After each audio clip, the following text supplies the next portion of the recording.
Hello everybody, Callum here, and this is my match reaction to the Southampton versus Everton game, which was a 2-0 defeat for Everton.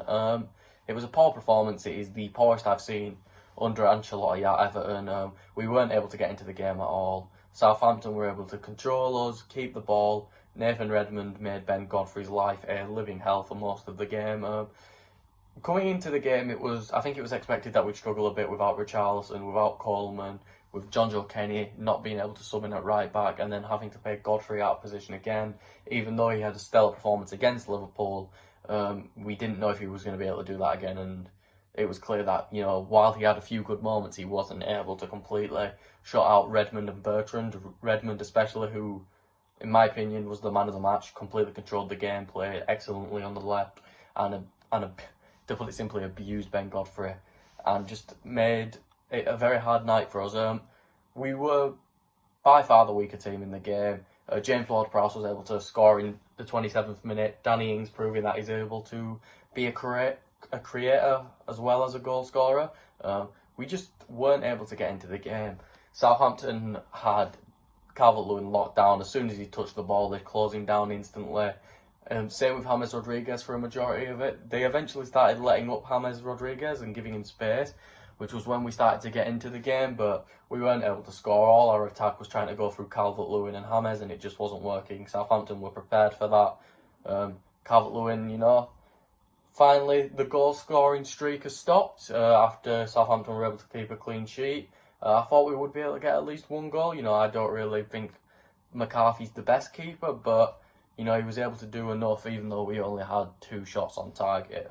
It didn't take much longer for Che Adams to make it 2-0 to Southampton with another Danny Ings assist, and after that we just weren't able to get back in the game. Southampton were able to control throughout. At the start of the second half and a bit in, we were able to get into the game a bit more, but they just shut us out completely.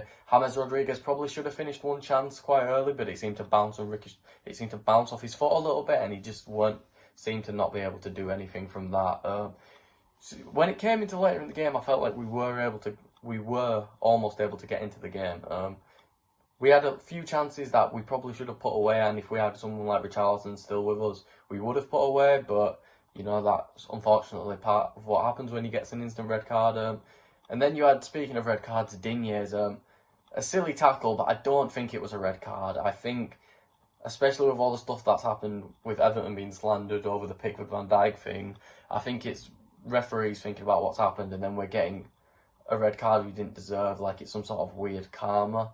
But it was ridiculous. It wasn't a red card.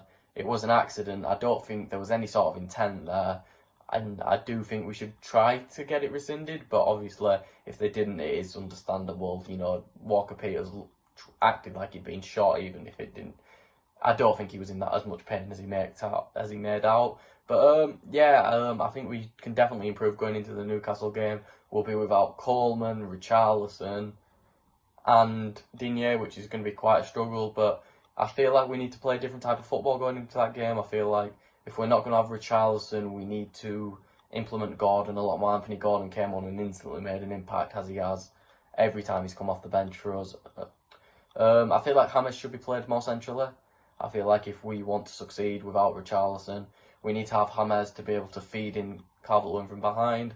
And against the Newcastle team, which personally I don't think is the best, I feel like that's a team we can control, unlike Southampton. I feel like if we want to win, if we want to keep this streak up to get top 4, we need to beat Newcastle next week, so we can go into decent form when we play teams like United. And, December's coming up soon, and December is quite tough for us, as it always seems to be. But that's all I've got to say for the Everton game. Unfortunate loss. Hopefully we can pick it up though next week against Newcastle.